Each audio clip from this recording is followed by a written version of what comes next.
బాహుబలి సినిమాకి బెంగళూరు కావేరీ జల వివాదం కట్టప్ప రూపంలో కష్టాలను తెచ్చింది. కావేరీ జల వివాదానికి సంబంధించి నటుడు సత్యరాజ్ గతంలో కన్నడిగలను అవమానించే విధంగా వ్యాఖ్యలు చేశారని, దానివల్ల సత్యరాజ్ నటించిన బాహుబలి 2 సినిమాని కర్ణాటకలో విడుదల కాకుండా అడ్డుకోవాలని కన్నడ సంఘాలు నిర్ణయించాయట.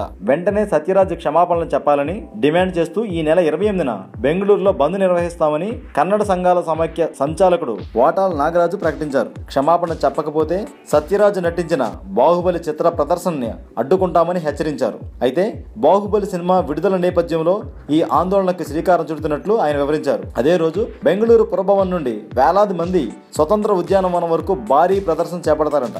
అంతేకాకుండా బాహుబలి సినిమా రిలీజ్ అయ్యే అన్ని థియేటర్ల వద్ద ఆందోళన చేపడతామని తెలిపారు. అయితే హై ఎక్స్పెక్టేషన్స్ మధ్య రిలీజ్ అవుతున్న బాహుబలి చిత్రం కర్ణాటకలో రిలీజ్ అయ్యేందుకు అడ్డంకిగా మారిన సత్యరాజ్ కావేరీ జల వివాద సమస్య ఎలా పరిష్కారం అవుతుందో చూడాలి. Hi, this is Sivakarthikeyan. Check out my exclusive updates on IG Telugu YouTube channel.